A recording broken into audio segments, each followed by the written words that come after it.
알베리온의 신부. 알베리온의 신부는 1884년 4월 4일 이탈리아 북쪽 쿠네아 지방의 작은 마을 포사노의 성 로렌조에서 태어났다. 그의 위로는 형들이 넷이 있었고 그의 집도 마을의 다른 집들처럼 농사를 짓고 있었다. 그는 태어날 때부터 몸이 아주 약했다. 그러므로 신앙심이 대단했던 그의 부모님은 세례도 받기 전에 아기가 죽을 것 같은 두려움에 태어난 그 이튿날 유아 세례를 시켰다. 그는 어린 시절에 특별한 신앙 교육을 받지는 않았다. 다만 근면하고 정직한 부모님이 열심한 신앙생활을 본받은 덕분에 신앙은 그의 마음속 깊이 튼튼한 뿌리를 박을 수 있었다. 아침 저녁으로 바치는 기도와 성당에서의 미사 참례, 부지런히 일하는 하루의 일과 안에서 그의 신앙은 확고하고 순수하게 키워졌다. 그의 어머니는 섬세하고 연약한 그가 잘 클 수 있도록 늘 마음을 썼다. 음식에서부터 일하는 것까지 그의 건강이 나빠지지 않도록 특별히 배려를 기울였다. 그러면서도 이러한 특별한 배려가 그의 성장에 나쁜 영향을 끼치지 않도록 하려고 별로 좋아하지 않는 음식을 내놓는 등 여러 면으로 마음을 썼다. 그의 어머니는 체구가 작고 가날팠으나 강한 성격을 지니고 있었다. 누구보다도 그를 사랑하였으므로 그가 16살 때 브라이 소 신학교를 중단하고 알바의 신학교로 진학하기 전 쉬고 있을 동안에도 일을 하도록 엄히 대했다. 신앙이 깊었던 어머니는 많은 자녀들 중에 하나만이라도 사제가 되기를 바라고 있었다. 야고보가 소신학교를 지망했을 때 인간적인 아쉬움이란 조금도 없이 기쁜 마음으로 그 아들을 하느님께 바쳐드렸다. 내가 방학이 되어 집으로 돌아올 때마다 나는 내가 좀 더 오래 있어 주기를 얼마나 바랬는지 모른다. 하지만 너희 사제 성소 때문에 15분 이상을 머무를 수 없다면 나는 기쁜 마음으로 너를 보내겠다.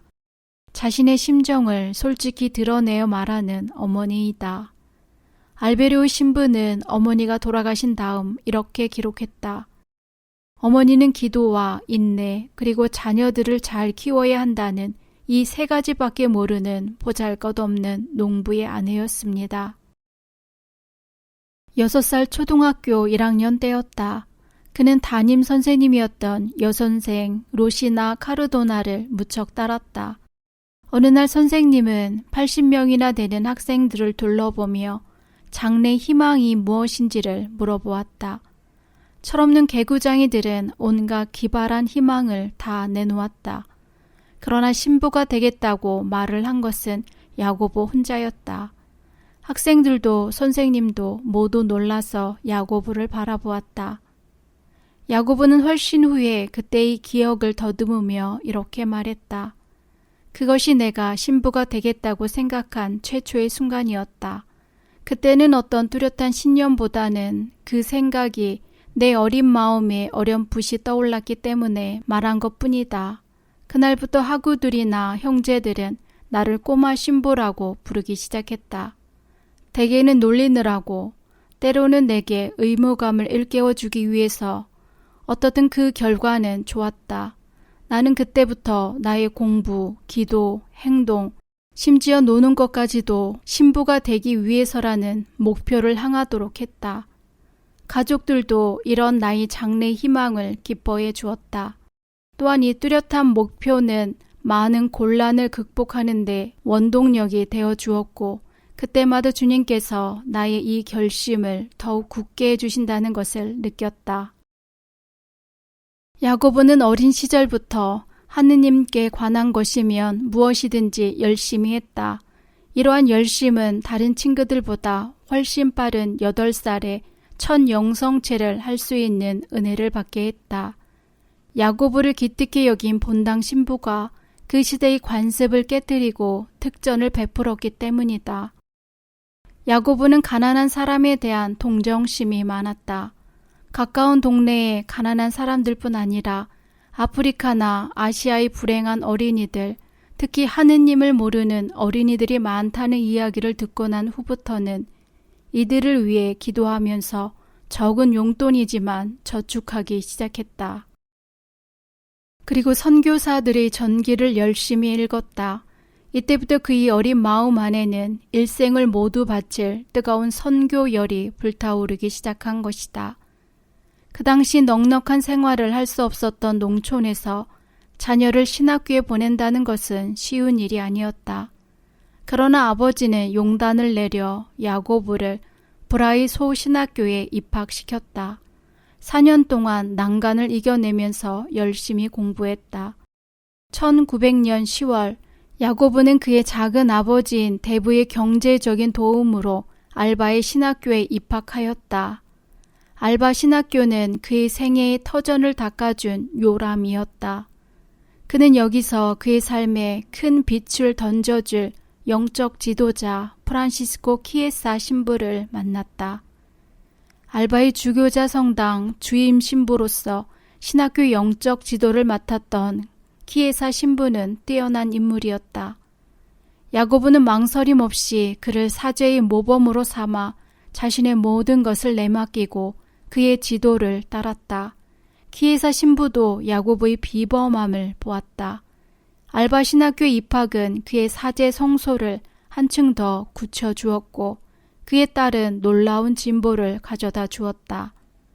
그는 학업에 열심히 임했으며 또 그때부터 고개를 들기 시작하는 사회 문제에 대해서도 민감하게 느끼고 적극적인 자세로 부딪혀 나갔다. 이러한 자세는 동료들 사이에 인기를 끌지 않을 수 없었다. 장상들에게도 언제나 솔직하고 단순한 태도를 보였기 때문에 사랑을 받았다. 야고보는 하느님께 자신을 온전히 바쳐드릴 특별한 결심을 했다. 이 결심은 평생 잊을 수 없는 특별한 밤의 체험을 한 뒤에 이루어진 것이었다. 19세기에서 20세기로 옮겨지는 역사적인 밤이었다. 이 밤은 전 세계가 틀림없이 놀라운 변모를 가져다줄 새로운 세기를 침묵과 긴장 속에서 기다리고 있던 숨가쁜 때였다. 교회도 이 새로운 세기를 주시하고 있었다. 교회의 동맥인 알바 신학교 안에서도 이 특별한 밤을 그대로 보내고 있진 않았다. 알바 대성당 제대에는 성체가 현시되었고 모든 신학생들에게는 특별한 철야 기도의 자유가 주어졌다. 야고보는 그 학교에 들어간 지 몇 개월밖에 되지 않았을 뿐 아니라 16세의 어린아이였으므로 모든 것이 낯설고 어리둥절하기만 했다. 그러나 성체 앞에 무릎을 꿇자 완전히 기도 안으로 빠져들어갔다. 4시간을 성체 앞에서 움직이지 않았다. 이 결정적인 밤의 이야기를 그의 입을 통하여 들어보자. 지금 우리가 살고 있는 금세기와 전세기를 나누던 그 밤이야말로 바오로 가족이 탄생하고 계속 성장해 나갈 기틀이 되는 은총의 때였다. 그 밤 그 성체 안에서 나는 바오로회의 특수한 정신과 사명, 바오로회를 끝까지 이끌어 나갈 생명을 받았다. 그때 그 성체 방문을 하기 전부터 내 마음은 어떤 감동으로 충만해 있었다. 그날은 역사적인 시간이었기 때문에 회합이 많았다. 나도 어떤 회합에 참석했다가 훌륭한 강연을 들었던 것이다. 연사 토니올로 씨는 열심한 신자로서 유명한 사회학자였는데 그의 건전한 사상은 현 시대가 요구하고 또 교회가 바라는 그 정곡을 꿰뚫고 있었다. 나는 교황 레오 13세께서 새로운 세기를 맞이하여 발표한 회칙을 통독하였고 교황님의 그 말씀에 깊은 공감을 느꼈으므로 토니 올롯이 조용하나 열의에 찬 연설 내용을 더 깊이 알아들을 수 있었다. 레오 13세께서는 기도로서 새로운 세기를 맞이하자고 모든 신자들에게 간청하셨다. 이제 새로운 세기는 우리 모두가 힘을 앞에 대항하지 않으면 안 돼 무서운 힘으로 우리를 덮쳐올 것이다. 그러므로 우리는 투철한 사명감을 가지고 악덕 출판물들을 물리치지 않으면 안 된다. 부도덕하고 무신론적인 방송이나 출판에는 신앙적이고 도덕적인 방송과 출판으로 맞서고, 사회를 타락해 하는 비도덕적인 조직 역시 신앙과 도덕으로 무장한 강력한 조직으로 맞서야 한다. 그리고 무엇보다도 대중 속에 하느님의 말씀, 성서를 침투시켜야 한다는 간절한 레오 13세의 호소는 토니 올로시의 설득력 있는 강연 안에서 거듭되고 있었다. 이 회합을 끝내고 자정 미사에 참여했던 나의 마음속에는 이 말씀이야말로 바로 내가 수행해 나아가야 할 것이라는 감동으로 쿵쿵 울리고 있었다. 그러므로 그 밤 성체 앞에서의 기도는 그만큼 더 열렬했고 큰 빛을 받을 수 있었다. 나는 그때 내게 비춰진 빛이 주님의 부르심임을 확신했다. 너희는 내게로 오라. 모두들 내게로 오라. 교황님의 호소는 내 마음속에 바로 나의 것으로 자리 잡았다. 그리고 교회의 부르심, 사제로서의 참 소명을 분명히 깨달았다. 현 시대가 사도들에게 요구하는 임무야말로 지금 교회와 신앙을 말살시키려는 적들이 사용하고 있는 방법과 수단을 간파하여 바로 그와 똑같은 수단과 방법으로 그 적들을 쫓아내야 한다는 토니 올로시의 말의 의미도 분명하게 깨달을 수 있었다. 그는 그 결정적인 밤 이후 14년 동안을 오직 기도에만 충실하면서 무엇인가 이루어질 때를 기다렸다. 이 기도야말로 중요한 준비였다. 그리고 이 기도는 막연한 것이 아니라 특수한 사명을 받은 것을 확신하는 사람의 기도이고 자신이 꼭 수행해야 할 과업을 실현하기 위한 기도였다. 또 사회를 혼란케 하고 있는 프리메이슨 비밀 결사회, 마르크스의 사회주의론, 또 여러 현대주의 사조와도 맞서기 위하여 사회학 연구와 다른 학업에도 열중했다. 그의 기도와 이 연구하는 자세는 일생 동안 항구하게 계속되었다. 그가 신학생이었을 때 성덕이란 어떤 지점에 안주하여 평화를 누리는 것이 아니다. 오히려 계속되는 투쟁일 뿐이다. 라는 문구를 본 일이 있었는데 그것이야말로 그의 평생의 신조라고 할 수 있었다. 1907년 6월 29일 밤, 야고보는 드디어 일반 교구의 프란치스코 레 주교로부터 사제 서품을 받았다. 어린 시절부터 부지런하고 임무에 충실하였던 그는 사제가 된 뒤에 더욱 충실함으로 주위 사람들을 감탄케 하였다. 1908년 박사 학위 과정을 밟으면서 강의를 시작하였다. 이때부터 그의 명칭은 신학 박사로 자연스럽게 바뀌었다. 그는 알바 신학교에서 교회사와 역사를 강의하면서 영적 지도 신부도 겸하였다. 같은 해 알베리온의 신부가 크네오 가까이에 있는 니르촐레 본당에서 잠깐이었지만 보좌 신부로 있을 때였다. 본당에는 요셉 자카르도라는 열심한 소년이 있었다. 그 소년은 사제가 되기를 열망하고 있었으나 가난한 집안 사정 때문에 신학교 입학은 생각하지도 못했다. 이 사실을 알게 된 알베리온의 신부는 즉시 그 소년을 알바의 신학교에 갈 수 있도록 주선해 주었다. 바로 이 소년이 성 바오로 수도의 첫 사제요, 어린 지원자들의 스승이 될 인물이었다. 그는 성 바오로 수도회가 로마의 첫 지부를 설립할 때 눈부시게 활동했으며 로마 지부 원장으로서 또 부총장으로 알베리온의 신부의 훌륭한 협조자가 되어 주었다. 그의 특징은 무엇보다도 겸손하고 순명하는 사람이라는 데 있었다. 사회 홍보 수단의 사도로서 철저하게 살아간 그를 가리켜 알베리온의 신부는 충실한 종들 중에 가장 충실한 종이라고 칭찬을 아끼지 않았다. 사제 서품을 받은 후 2년째 되는 해 알베리온의 신부는 다시 한번 커다란 내적 영감을 받았다. 1900년의 그 역사적인 밤의 영감은 사회의 기성작가, 홍보 종사자, 출판업자들에게 사도로서의 사명감을 깊이 박아주어야겠다는 것이었다. 즉 이미 그런 분야에서 종사하고 있는 평신도들의 단체를 생각했었다. 그런데 지금 새롭게 받은 영감은 이런 단체의 활동으로서는 미흡하다는 것이었다. 그보다는 자기의 삶을 온전히 바칠 수도자들이어야 한다는 것이었다. 온 마음과 온 힘과 온 정성으로 오로지 하느님만을 사랑하는 사람들이 모여 교회와 하느님께서 내려주실 보상만을 생각하고 일하는 조직이어야 한다. 인간적인 보수나 보상은 조금도 바라지 않고 오직 하느님이 나의 전부이시다 라고 외칠 수 있는 이들이 조직이어야 한다. 1914년 7월 하느님의 종 알베리온의 신부는 알바의 케라스카 광장 근처의 집을 새 내었다. 그리고 인쇄기 한 대와 꼭 필요한 가구를 사들이고 8월 20일 드디어 인쇄기술학교라는 명칭으로 세상을 향해 첫 발을 내디뎠다.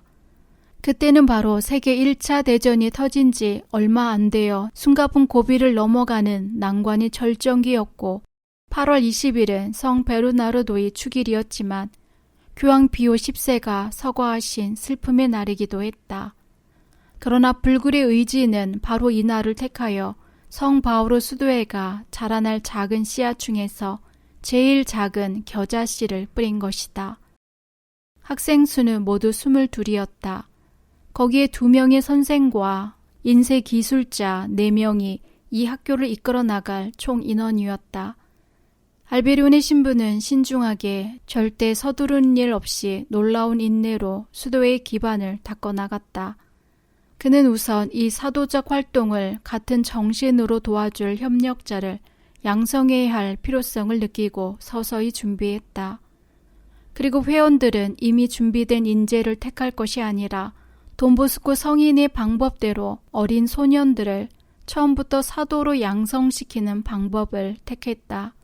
성소가 있는 소년들을 뽑아 사회 홍보 수단의 사도로 양성하여 그들의 손으로 신문과 서적을 출판하고 보급까지 하게 하는 것이다. 점차로 그리스도교적인 신앙이 약화되어 가는 사회 안에 강력한 새 그리스도교적 정신을 뿌리박기 위해서 알베리온의 신부는 예수님께서 제자들을 뽑으시어 교육시켰던 것처럼 하느님의 뜻을 실현할 같은 뜻을 가진 동료들을 찾아내고 교육해야겠다는 생각을 굳혔다. 알베리온의 신부는 이 생각을 실천에 옮기기 전에 며칠 동안을 기도했다. 그에게는 뜻을 같이 할 동료가 가장 필요했다. 이 새로운 사업을 위해 함께 기도하며 생명까지 기꺼이 내놓을 참된 동료가 필요했다. 이 사업은 그 활동 자체보다는 사람을 구원하겠다는 뜨거운 열정을 지니고 있는 것이 중요했고 또 필요했다. 알베리온의 신부는 특히 관대한 희생 정신이 몸에 배어 있었다. 매일의 일과에서 쉬운 것보다는 어려운 것을 택하고 사소한 것이라도 기회를 놓치지 않고 희생해야 한다는 것을 생각뿐 아니라 몸소 실천하였다. 그는 참된 진리를 살아갈 줄 아는 사람은 노력 없이 하루아침에 되는 것이 아니라 인내와 신뢰 안에서 노력함으로써 조금씩 진보해 나가야 한다는 것을 알고 있었다. 어떤 일을 성취하기 위해서는 인간의 능력이나 노력만으로는 어려운 것이다.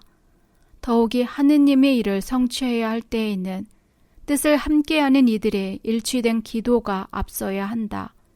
그는 입버릇처럼 말하였다.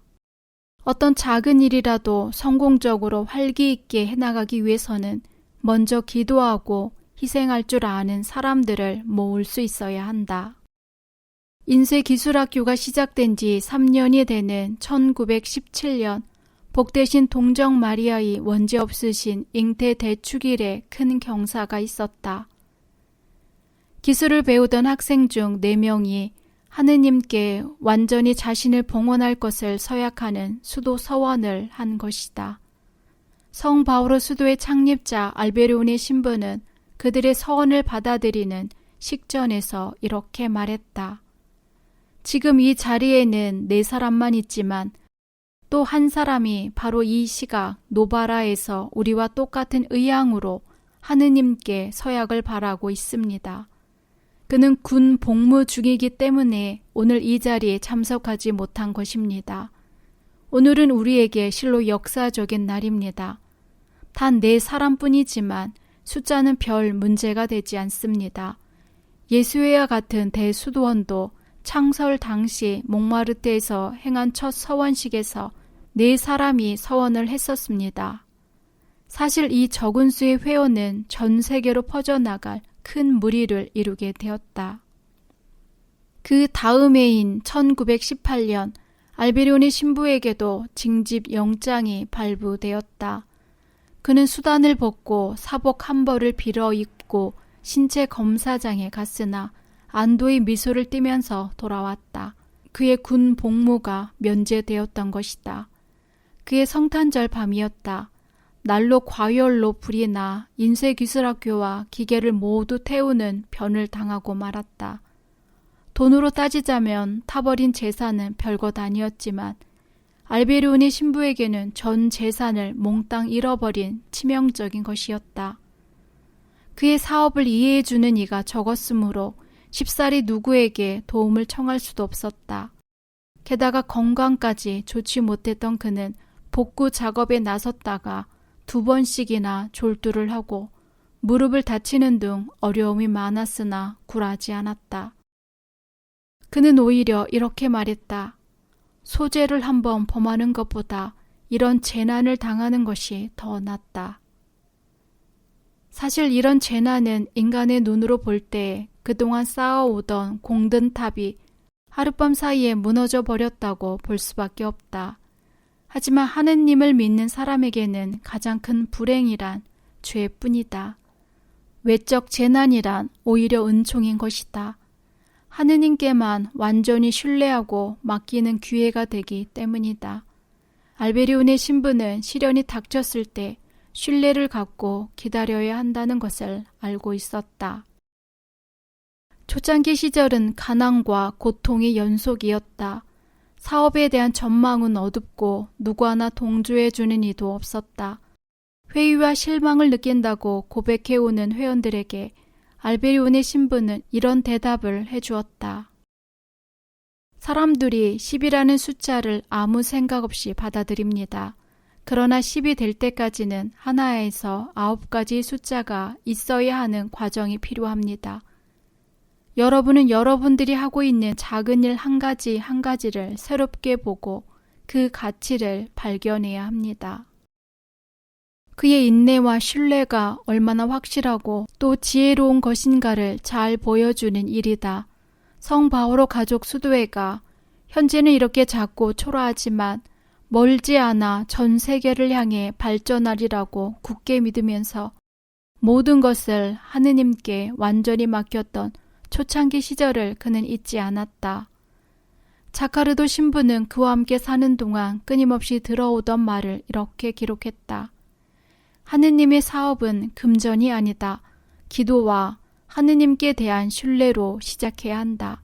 하느님께 신뢰하라. 전진하라. 만일 금전으로 시작한다면 그것은 가짜다. 알베르의 신부의 하느님께 대한 신뢰는 대단했다. 그렇다고 두 손을 모으고 앉아 기도만 드리지는 않았다. 오히려 그는 피로를 모르는 일꾼이었다. 일을 바꾸는 것이 바로 휴식이라고 말하는 그는 실제로 그러한 삶을 살았다. 그의 가장 빛나는 업적은 노동의 가치를 부여했다는 점이다.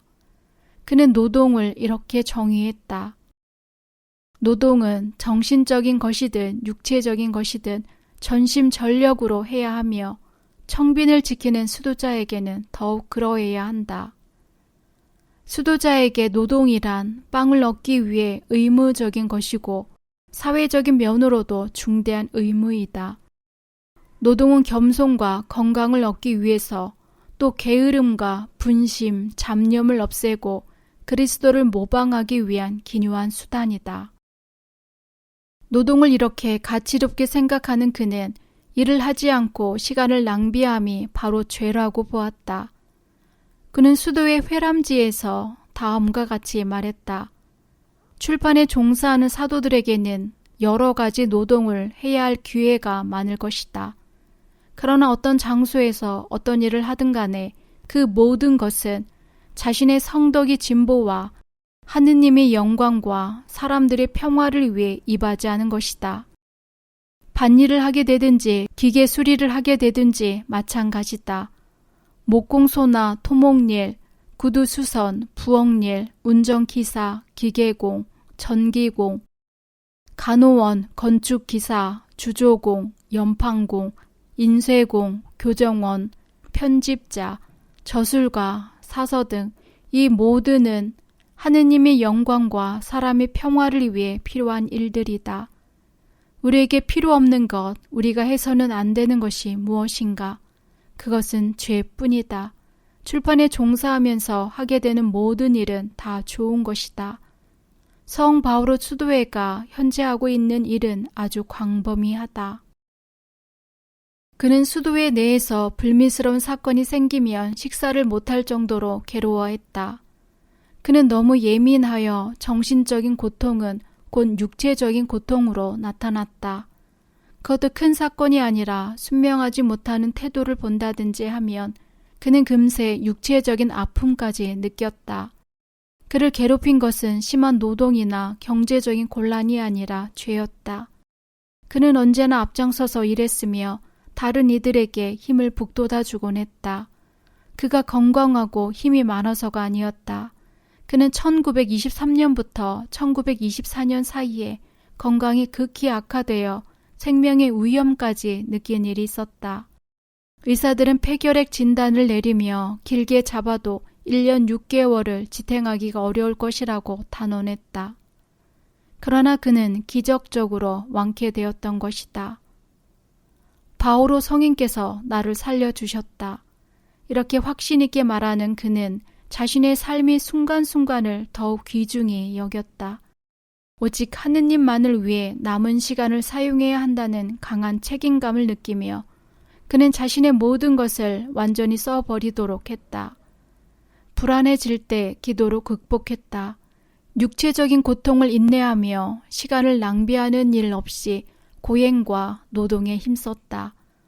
고행도 글자 그대로 매일 밤 채찍으로 자신의 몸을 때리는 것이었다.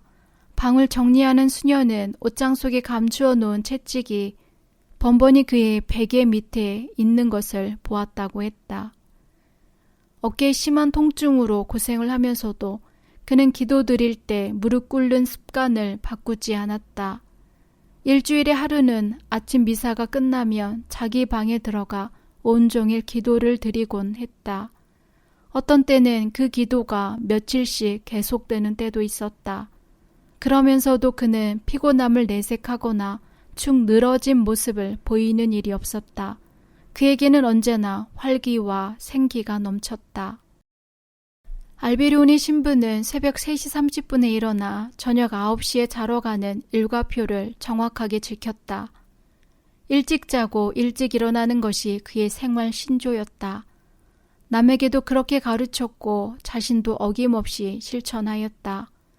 그의 하루는 기도로서 시작되었다. 아침 4시 30분에 미사를 드리고 7시까지 기도를 계속했다.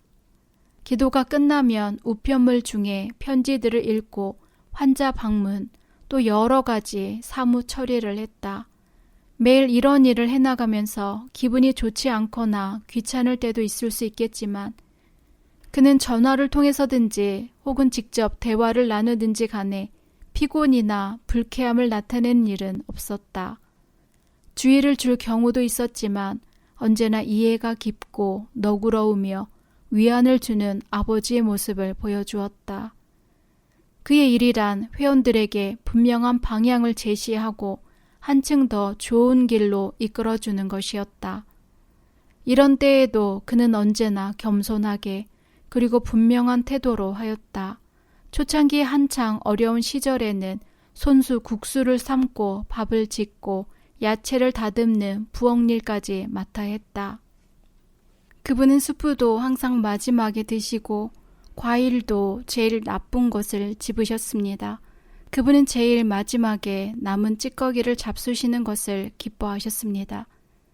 오랫동안 함께 살아온 자카르도 신부의 솔직한 이야기이다. 그는 회원 중 누군가가 건강이 좋지 않으면 특별히 배려하는 일을 잊지 않았다. 그러나 자신을 위해서는 특별이란 것을 한 번도 허용하지 않았다. 초창기 때의 이야기이다. 식당 아주머니들이 급한 일 때문에 부엌 정리를 미처 못하고 갈 때면 그는 손수 그 뒤처리를 도맡아 하곤 했다.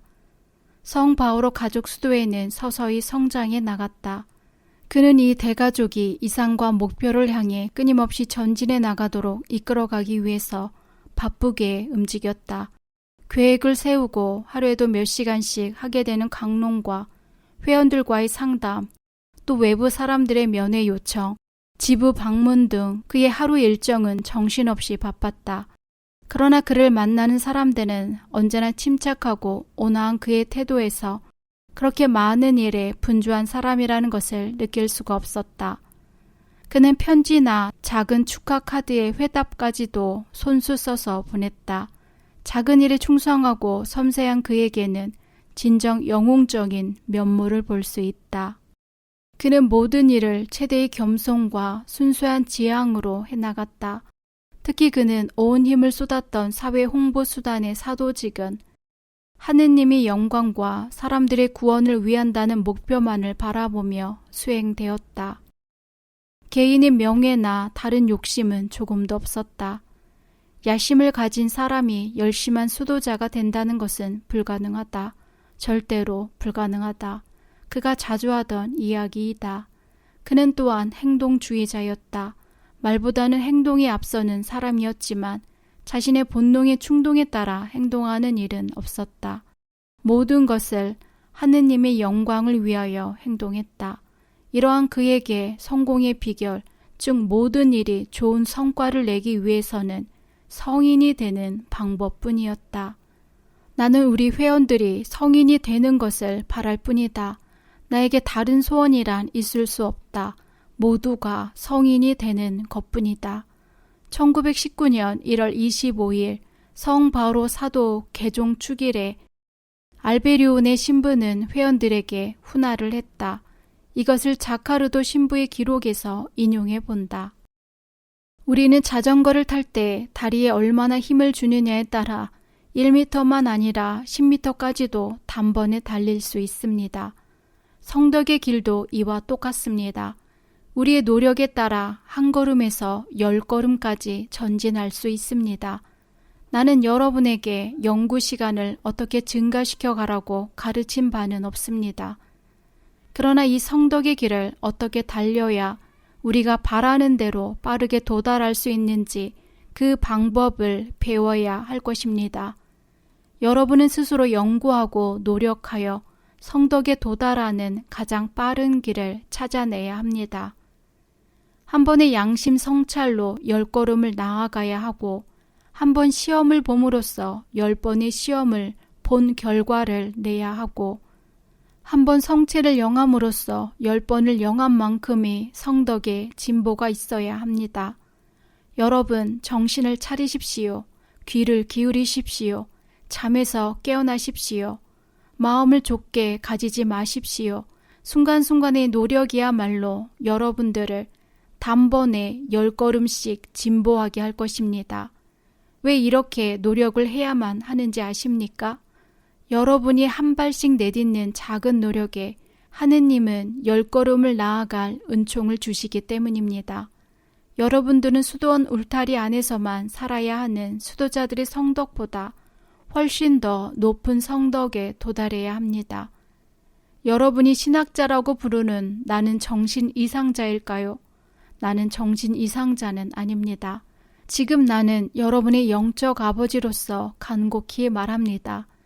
여러분들의 성덕은 지금까지 어떤 사제나 수도자들의 성덕보다 훨씬 뛰어난 것이어야 합니다. 하느님께서는 여러분들에게 천사들까지도 시기할 만한 훌륭한 사회 홍보 수단의 사도직을 무상으로 주셨기 때문입니다. 여러분들은 올라가야 할 높은 산의 중턱에 서 있습니다. 여러분이 서 있는 지금의 위치가 세상 어디쯤인지 측정해 보십시오. 둥근 공을 대리석 탁자 위에 고정시키기 위해서는 그 공이 닿을 수 있는 부분만 있으면 됩니다. 그러나 여러분들은 100만, 300만, 1000만의 사람들을 생각해야 합니다. 그러기에 여러분들은 사제들보다도 성덕에 있어 훨씬 뛰어나야만 합니다. 여러분들은 100만 명 아니면 1000만 명의 영혼을 구원할 넓은 마음이 소유자가 되어야만 합니다. 오늘 저녁 이 신학자는 정말 정신 이상이 된 모양입니다. 1000만 명의 사람이라는 숫자를 감히 말하고 있으니 말입니다. 그러나 이 말이 전혀 엉뚱한 것은 아닙니다. 한 사람이 훌륭한 신문기자는 그 이상의 사람을 구원할 수 있는 힘을 갖고 있는 것입니다. 여러분, 지금 우리가 끝이 안 보일 정도의 거대한 나무를 쳐다보고 있다고 생각해 보십시오. 이 나무야말로 바로 우리 성바오로 가족 수도회입니다. 여러분은 이 거대한 나무의 뿌리입니다. 그리고 여러분을 이곳에 부르신 분은 바로 하느님이십니다. 여러분을 부르신 하느님께서는 지금도 바로 여러분 안에 함께 계십니다. 이 놀라운 현실을 여러분이 조금이라도 인식한다면 여러분은 결코 그렇게 무관심하게 살지는 않을 것입니다. 아마 주님께 귀찮을 정도로 이것이 더 필요합니다. 저것도 주십시오. 저에게 이것을 해낼 힘을 주십시오. 하며 매달릴 것입니다. 우리는 어떻게 해야 하겠습니까? 우리는 결점투성이고 가련하기 짝이 없는 존재들입니다. 그러므로 우리는 먼저 겸손해야 합니다. 자신의 비참, 빈곤을 알고 인정해야 합니다. 우리의 내면을 잠깐만이라도 이 두 눈으로 볼 수 있다면 우리는 너무 놀라 기절해버릴지도 모릅니다. 성녀 마르가리 알라콕은 이 세상에 살고 있을 때부터 천사라는 별명으로 불리고 성심이 예수님이 여러 번 발현하시어 자신을 보여주신 훌륭한 성녀이었는데도 예수님이 그 영혼의 내면을 보여주셨을 때 정신을 잃었다고 합니다.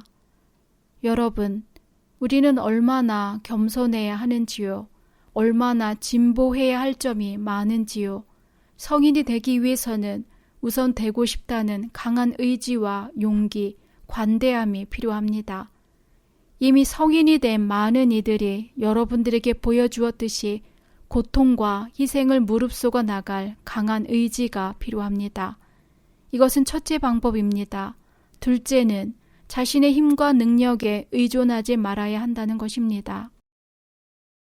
기도하는 가운데 모든 것을 하느님의 뜻에 맡겨야 합니다. 하느님은 우리의 그 어떠한 결핍도 채워주실 수 있습니다. 그러므로 우리에게 필요한 것은 하느님께서 우리가 성인이 되기를 간절히 바라신다는 굳은 신념입니다. 성인이 되기에 필요한 은총을 꼭 주신다는 것, 우리의 한 걸음의 노력이 10걸음의 결과를 내주시리라는 것, 한 번의 선행이 10번의 선행을 한 결과를 내주시리라는 신념을 가져야 합니다. 이것은 사실입니다. 하느님은 그것을 원하십니다. 여러분은 반드시 신념을 가지십시오. 이것을 믿는 자는 성덕의 길, 완덕의 성을 향하여 빨리 달려갈 수 있을 것입니다. 자신의 힘과 노력만 믿는 사람은 아무리 노력해도 빨리 도달할 수 없을 것입니다. 무익한 노력으로 애만 썼다는 것을 느낄 것입니다.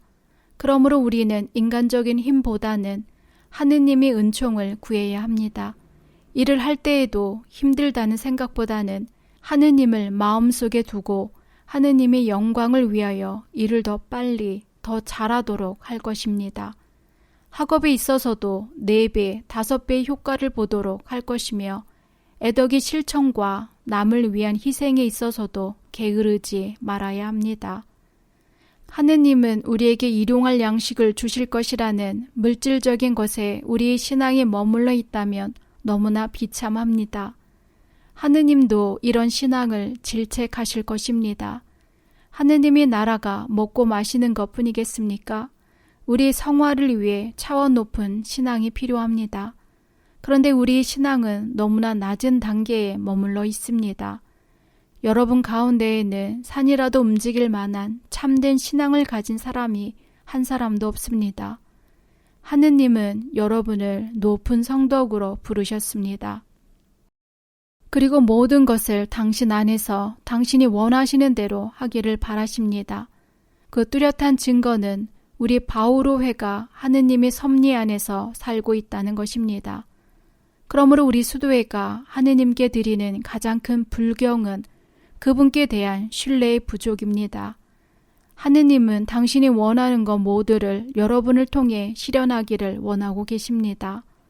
그런데 우리는 편협하고 어리석어 그분께 모든 것을 맡기지 못합니다.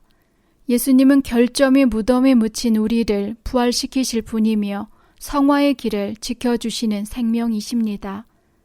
너희들이 내 이름으로 아버지께 구하는 것은 무엇이든지 아버지께서 주실 것이다 라고 예수님은 말씀하셨습니다.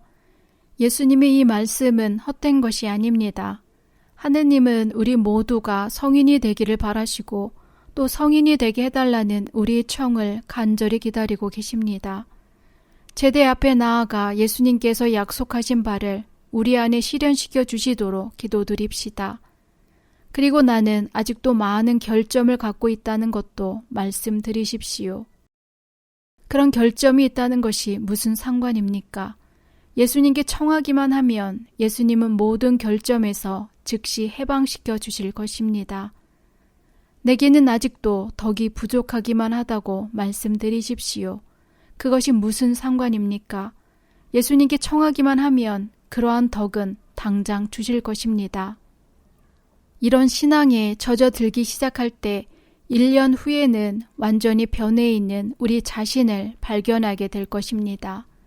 어떻게 그런 결점을 고칠 수 있었고 또 그런 덕을 가질 수 있었을까 하고 자신도 놀랄 것입니다. 그것은 자신이 스스로 한 것이 아니라 하느님이 은총이 나와 함께 해주신 것입니다.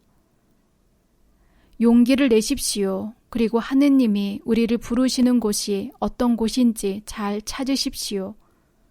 좋은 지향을 갖고 완전히 하느님께만 신뢰하면서 기도드리십시오. 이렇게 1년을 지내고 나면 자신이 얼마나 변화하였는지를 알게 될 것입니다.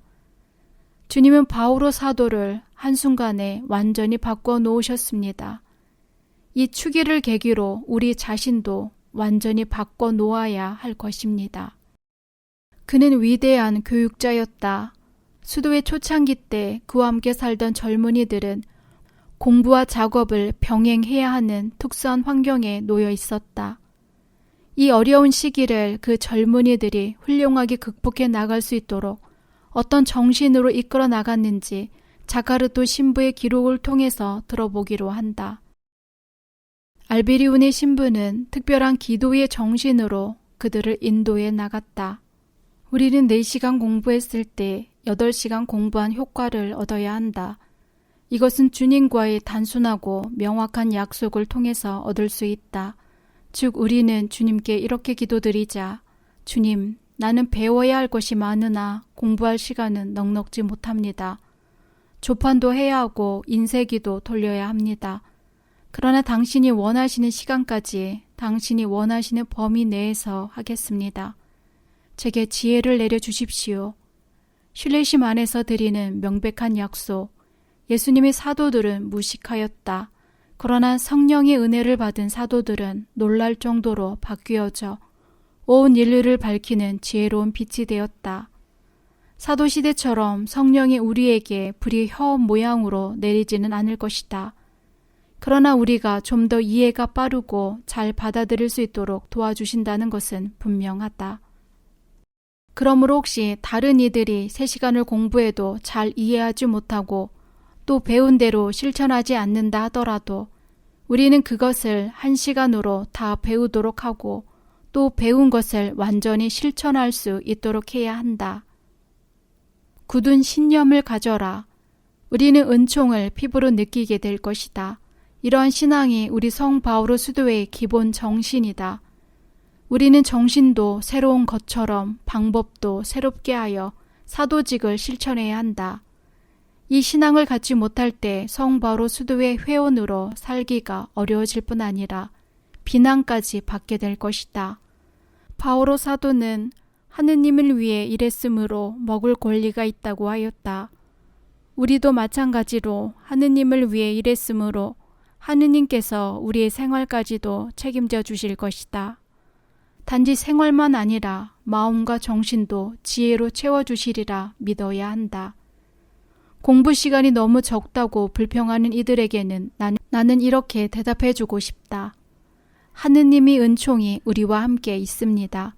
그러므로 3분의 1은 우리의 노력이고 3분의 2는 하느님이 은총이 해주십니다. 라고 자신의 머리를 써서 모든 일을 잘하는 방법보다는 기도가 훨씬 효과적이다. 가장 중요한 것은 신앙과 기도이다. 자카르도 신부의 기록을 더 들어보자.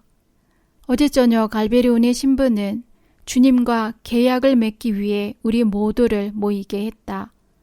그분이 주님께 드린 약속은 하나를 배울 때 4가지 알게 해달라는 것이었다. 우리는 그분의 말씀을 잘 알아듣고 깊이 이해할 수 있었다. 성덕에 나아가기 위해서는 영적으로 항구한 믿음 속에서 살아야 한다. 그러나 또 다른 한 가지는 우리에게 매일 주어지는 시간을 소중하게 잘 사용해야 한다는 것이다. 알베리온의 신부는 시간에 대해서 다음과 같이 말한다. 시간은 하느님께서 우리에게 주신 큰 선물이다. 그러나 우리가 어떻게 사용하느냐에 따라 그 선물은 선행이라는 구슬로 가득 찬 구슬함이 될 수 있고 죄의 오물로 가득 찬 쓰레기통이 될 수도 있는 것이다. 우리는 정신을 차리고 살지 않을 때 쓸데없는 일이나 아무 가치가 없는 무익한 일을 하며 시간을 낭비하기 쉽다. 시간을 잘 사용하기 위해서는 의무에 충실하고 가치 있는 일만을 해야 한다. 시간을 잘 사용하려면 자제심을 길러야 한다. 알베리온의 신부는 시간 사용에 있어서도 젊은이들의 모범이었다. 알베리온의 신부는 신학교 시절에 성격이 급하고 격렬하여 성냥개비란 별명이 붙었었다. 그러나 그는 자신의 격렬한 성격을 학업에 열중하고 육체적인 단련을 해나감으로써 극복해 나갔다. 그는 처음부터 성인이 아니었다. 다만 성인이 되기를 바랐고 성인이 되기 위해서는 불같이 성급하고 거만하고 꼿꼿한 자신의 성격을 이겨내야 한다는 것을 알았던 것이다. 그는 우물쭈물하는 법이 없었다. 그는 식별력이 있었고 선한 것이라고 생각되었을 때에는 기다리지 않고 그대로 실천했다. 자제력에는 인내가 따르는 법이다. 그는 인내를 길러야 할 필요성을 다음과 같이 열거했다. 마음이 관대한 사람, 훌륭한 일을 한 사람, 남에게 존경이나 찬사를 받는 사람은 모두 인내할 줄 아는 사람인 것을 보게 된다. 인내심이 있는 사람은 장래의 전망이 밝고 행복을 찾을 수 있을 것이다. 그의 이러한 생각은 어릴 때부터 지니고 있었던 것이다. 그리고 그가 진심으로 바라고 기대하는 것은 겸손한 사람이 되는 것이었다. 즉 자신의 나약과 한계를 인정하고 받아들여 모든 것을 하느님 안에서만 이루어질 수 있다고 믿는 사람이 되는 것이다. 사람이 불완전함과 죄를 짓는 자신을 인정하고 책임을 져야 하는 것이다. 그는 자신을 항상 하느님의 뜻을 조금밖에 성취하지 못한 인간의 무대에서 인간의 기억에서 사라져야 할 보잘것없는 시체로 생각했다. 젊은이들의 눈에 비친 알베리온의 신부는 초인적인 매력을 지닌 인물이었다. 흔들림 없는 감정과 의지에서 나오는 확신, 신뢰에 처한 모범적인 행동뿐 아니라 가르치는 대로 살고 있다는 것이 젊은이들에게는 더 큰 매력이었다.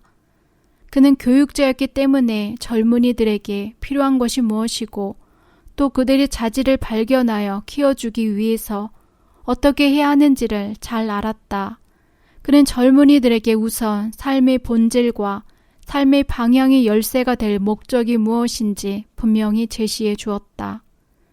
알베리온의 신부는 역사 교수였으므로 역사에 입각하여 현재와 미래를 어떤 자세로 관망하고 나아갈 것인가를 더 분명하게 제시해 줄 수 있었다.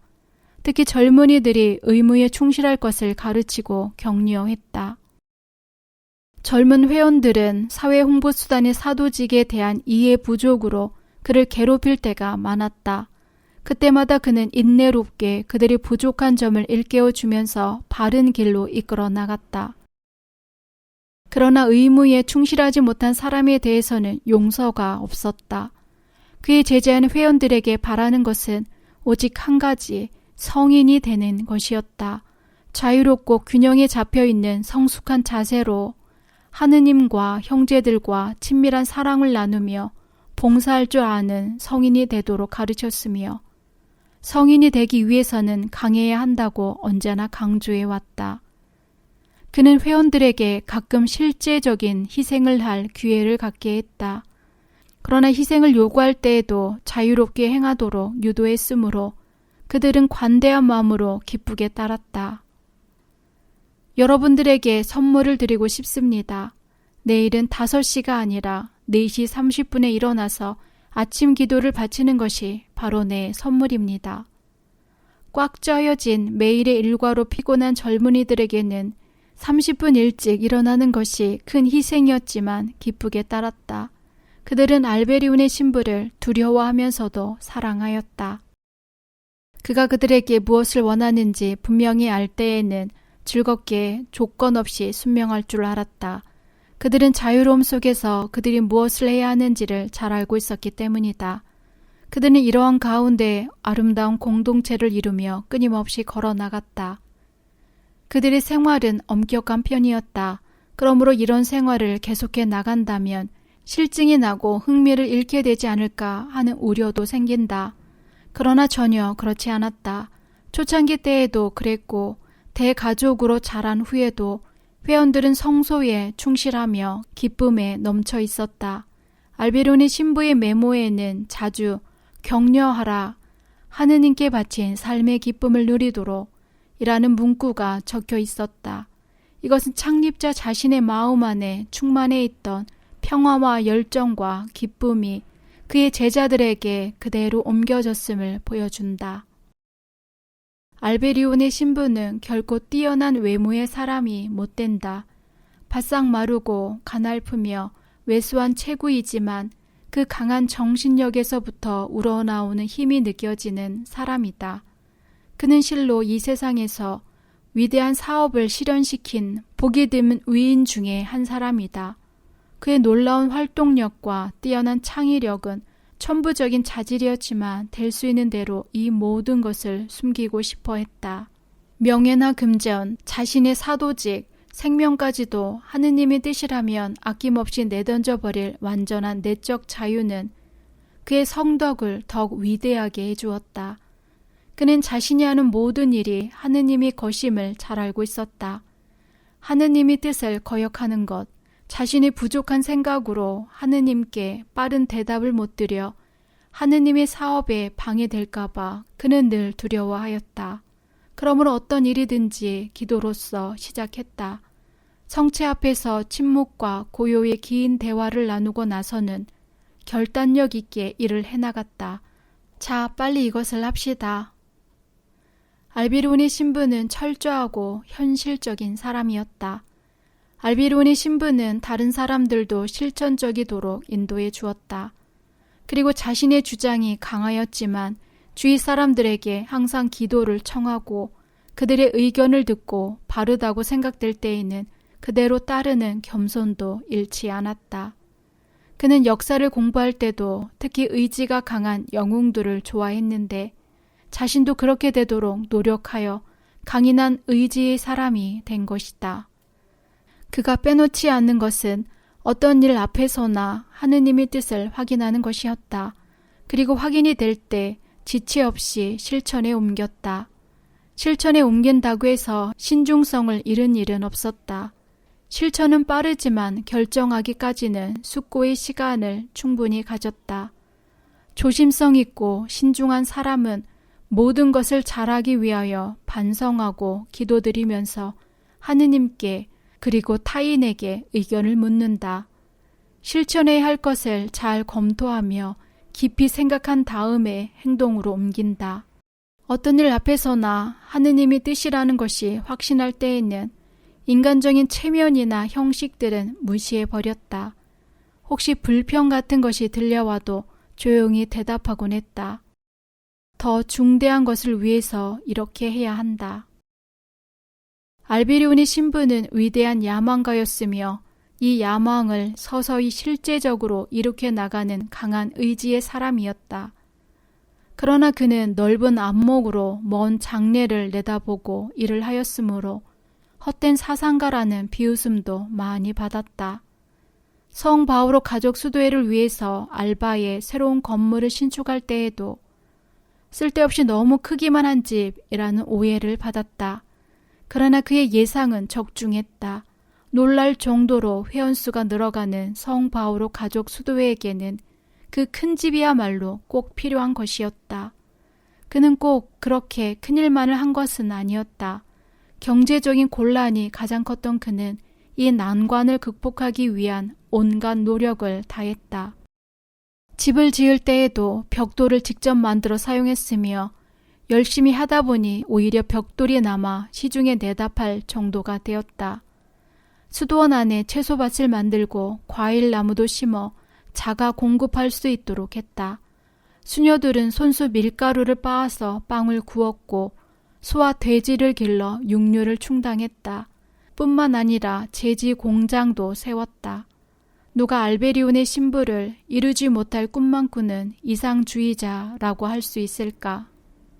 그는 두려움을 모르는 사람이었다.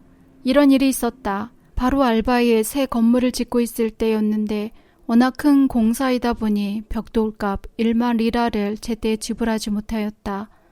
집을 기일이 지나자 그는 벽돌 장수에게 고소당해 법정에 서게 되었다. 알베리온의 신부는 사실을 그대로 인정하면서 다른 벽돌 공장에도 대금이 체납된 것이 있다고 했다. 벽돌 공장 주인 소르바 씨는 화를 참지 못해 대금을 지불할 때까지 감옥에 있어야 한다고 주장했다. 알베리온의 신부는 조금도 동요하지 않고 조용하게 말했다. 그것을 결정하기 전에 재판장님과 소르바 씨에게 한 가지 제안이 있습니다.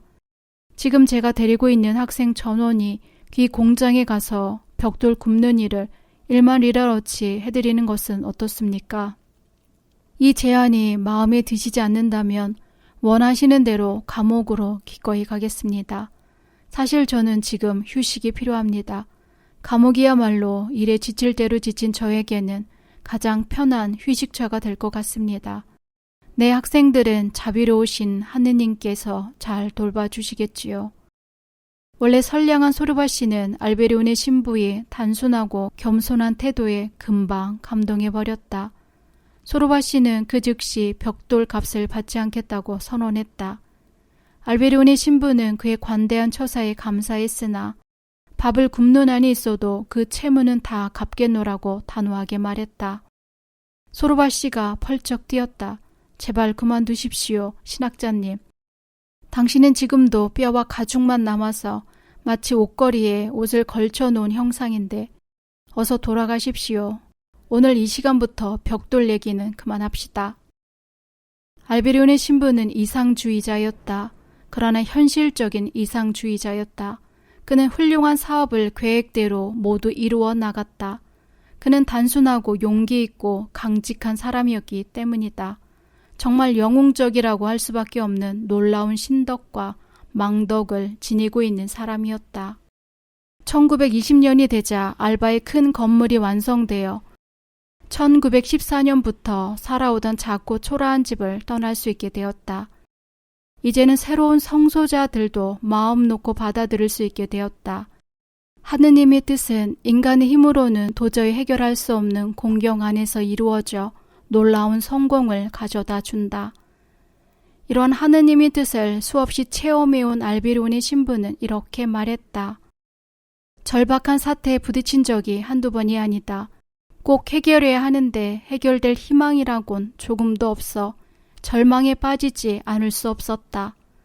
그러나 이때마다 내가 한 것은 기도와 통회의 마음으로 은총의 지위에 머물려는 끊임없는 노력이었다. 기도하면서 나의 부족, 결점, 나약을 인정하고 어떤 소재라도 범하지 않으려고 노력할 때 생각조차 못했던 해결책이 생겨났다. 대부분 돈 문제였는데 이자 없이 돈을 빌려줄 사람이 나타나든지 거액의 기부금이 들어오든지 하여간에 인간의 말로는 표현할 수 없는 여러 방법으로 어려움은 해결되었다. 내게 빗발치듯이 쏟아지던 비난이 언제부터 사라졌는지 모른다. 당장 끝장이 날 것처럼 파국으로 몰고 가던 궁핍이 언제부터 내 앞에서 사라졌는지도 모른다. 피곤하고 고달프고 고통스럽던 모든 것은 언제나 평화롭게 해결되었다. 가난뱅이였던 내게 무모하게 돈을 빌려주었던 선량한 사람들은 한 푼도 손해보지 않았다. 우리는 아무런 담보물도 없었지만 건축업자나 건축 자재상들은 걱정 없이 일을 해주었고 자재를 대주었다. 그리고 그들이 믿었던 대로 후한 보상을 받았다. 특히 은인들은 3배, 4배로 후한 상을 받았다. 그런가 하면 나는 나를 반대하는 사람들 때문에 몹시 고통스러웠다. 그들에게서 반대를 당한다는 고통이 아니라 훌륭한 신앙을 가진 그들이었지만 결코 하느님께 사랑을 받지 못하리라는 것을 알았기 때문이다. 그러나 나는 훨씬 더 많은 사람들이 우리 수도의 젊은이들을 보내주고 여러 가지로 우리를 도와주고 있음을 알기 때문에 내 고통은 가벼워진다. 하느님은 당신을 두려워하는 사람들을 모른 척 하시는 일이 없다. 알베리온의 신부는 두려움을 모르는 용감한 사람이지만 하느님을 두려워할 줄 아는 사람이었다. 나는 경솔한 짓을 할까봐 늘 두려웠다. 성소자들을 받을 때마다 과연 이들이 끝까지 자신의 성소를 지키면서 사도직을 수행해 나갈 수 있을까 하는 불안 때문에 나는 늘 두려웠다. 내가 용기를 낼 수 있었던 것은 지도 신부님의 말씀 때문이었다. 하느님은 당신보다 당신의 일을 더 잘 아시고 더 많이 염려하시고 배려해주고 계십니다. 아무 걱정 말고 앞으로 나아가십시오. 그는 또 기도하면서 주님의 말씀을 들었다. 너는 잘못할 수 있지만 나는 잘못하지 않는다. 성소는 나에게서 시작되는 것이지 너에게서 시작되는 것이 아니다. 이것이 바로 성 바오로 가족 수도회 안에 내가 있다는 표지이다. 알베리온의 신부는 폐결핵의 악화로 생명이 위험한 때도 있었으나 하느님의 섭리에 모든 것을 맡겼다. 내 사업이 아니라 하느님의 사업이니 그분이 계속하실 텐데 왜 두려워하는가. 이러한 겸손과 신뢰는 그를 언제나 평화롭게 해주었다. 수도의 창립 당시 신병으로 고생할 무렵 어느 날 그는 꿈속에서 스승 예수님을 배웠다. 광채에 휩싸인 예수님은 그에게 이렇게 말씀하셨다. 두려워하지 말라. 내가 너희들과 함께 있노라. 여기 감실에서 비추겠노라. 죄를 뉘우치라. 영적 지도신부에게 이 사실을 말씀드렸다. 지도신부는 그를 격려했다. 걱정하지 마시오. 꿈이든 생시이든 주님의 말씀은 거룩한 것입니다. 당신과 모든 회원들에게 생명과 빛이 될 말씀입니다. 더욱 전진하시오. 그는 이끌어가는 특수한 사도직 때문에 공경이 부딪힐 때가 많았다. 1921년 토리노에서 생명을 잃을 뻔한 위험도 겪었다. 그러나 이 어려움은 그의 창의력과 활력을 더해주는 촉진제 역할을 해주었다. 알베리온의 신부와 성 바오로 가족 수도회 회원들은 모든 것을 성체로부터 받은 은총임을 알고 있었다. 그는 수도 생활 안에서 하느님의 것과 인간의 것을 잘 분별할 수 있게 해주었다. 하느님께만 모든 영광이 있고 우리에게는 비참이 있을 뿐이다. 이러한 겸손 위에 그가 이끌어가는 사도직은 확고히 다져지고 놀랄 정도로 발전해 나갔다. 알베리온의 신부는 로마에서 열리는 국민일치대회에 교구 대표로 참석하게 되었다. 이때 그는 처음으로 성 바오로 사도의 묘를 찾아 기도드릴 기회를 가졌다. 기도하는 중에 그의 머리에 떠오른 것은 성 바오로 수도회가 로마로 진출해야 한다는 것이었다. 1926년 1월 14일 소신학교 학생 14명과 자카르도 신부를 로마로 보내 오스티엔세에 자리를 잡게 했다. 그 뒤를 이어 성 바오로 딸 수도의 수녀들도 로마로 보냈다. 1928년부터는 수도원 건축에 착수했다. 1936년 알베리온의 신부가 자리를 옮김으로써 수도의 총 본부는 로마가 되었다. 로마의 수도의 본부를 둔 이유는 분명했다. 바오로 가족이 교황청에 좀 더 잘 봉사하기 위해서, 즉 교서와 교회의 정신과 교리서의 출판을 제일 첫 자리에 두는 사도직이 좀 더 신속하기 위해서는 로마에 있어야 한다고 느꼈기 때문이다. 알바에 있을 때 사도직의 범위는 이탈리아 국내였다. 그러나 로마에서는 우리 사도직의 범위가 전 세계로 넓어졌다. 지금까지 우리 성 바오로 가족 수도회가 성장해온 과정은 작은 냇물에 비할 수 있다. 처음 고이기 시작하는 물은 보잘것없는 빗물, 얼음이 녹인 물이 모여 흘러내리면서 점점 큰 물줄기를 이룬 것이다. 이제 큰 강을 이룬 이 물줄기는 계속 흘러가면서 비옥한 평야에 흡족한 수분을 주어 곡식을 자라게 하고 또 전기까지 일으킬 것이다. 이렇게 말한 알베리온의 신부는 물을 계곡에 모아두지 않았다. 하느님 안에서 영원히 누릴 축복을 미리 내다본 그는 망설임 없이 이 물줄기들을 전 세계로 아낌없이 흘려보냈다. 모든 이의 선을 바라시는 하느님의 뜻을 알았던 것이다. 성 바오로 사도처럼 기쁜 소식을 전하는 그의 회원들은 세계 곳곳에서 큰 나무로 자라 가지를 뻗어나갔다. 그도 한자리에 머물러 있지 않았다. 잠도 제대로 못 자면서 지칠 줄 모르는 강인한 의지로 세계 곳곳을 찾아다녔다. 알베리온의 신부의 성덕이 뛰어남을 말해주는 또 한 가지 사실은 자신의 임무에 대한 겸손한 태도이다. 그는 1935년 성 바오로 수도회의 수도생활 쇄신 및 총장과 총평의원 선거의 필요성을 느껴 교황청 수도자 성성으로 다음과 같은 내용의 서한을 보냈다. 나는 이 지상에 더 있을 자격이 없는 사람입니다. 내 대신 일할 사람이 와야 합니다. 내 자리를 대신할 사람을 위하여 하느님이 충만한 은총과 빛과 의안을 주시기를 기도드립니다. 그러나 수도자 성성은 성 바오로 수도의 역사가 짧다는 이유로 그의 청원을 받아들이지 않았다. 알베리온의 신부는 1946년 주의 공연 대축일에 다시 한번 같은 문제를 제기하였다. 그러나 첫 총회가 열린 것은 1957년이었다. 알바노 라지 알라에서 개최된 이 총회에서 알베리온의 신부가 의장을 맡았다. 4월 11일 총장 선거가 있었다. 만장일치로 알베리온의 신부가 당선되었다. 이미 나이가 많고 그동안 부족한 점도 많이 있었노라고 본인은 사양하였으나 수도자 성성이 라라노나 추기경은 그를 다시 총장으로 승인하였다.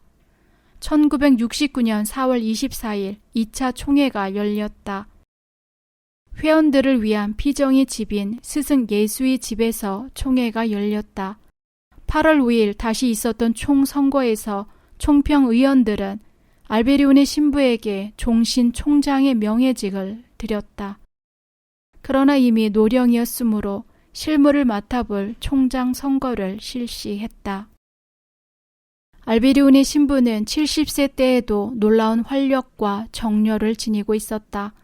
등에 심한 통증을 느끼는 등 건강이 그다지 좋은 편은 아니지만 하루의 업무량을 조금도 줄이지 않았고 여전히 작은 일까지 관심을 갖고 돌보았다. 그리고 오랜 시간 무릎을 꿇고 기도드릴 뿐 아니라 사무실에서나 여행할 때에나 등을 기대고 앉지 않았다. 그 나이에도 자동차로 다니기보다 걷는 것을 더 좋아하였다. 80세에 접어들자 이 강건한 육체도 노쇠를 보이기 시작했다. 놀라운 활동가였던 그는 남보다 몇 배의 어려움을 겪어야 했다. 그는 과묵하면서도 저돌적인 행동을 서슴지 않는 용기가 있는 사람, 진정으로 사람들을 사랑한 인물이다. 어떤 어려움 앞에서도 인내롭게 기다리며 반항을 하지 않는 신앙의 사람이었다. 그는 매우 활동적이면서 거절도 할 줄 아는 분별력 있는 사람이었다.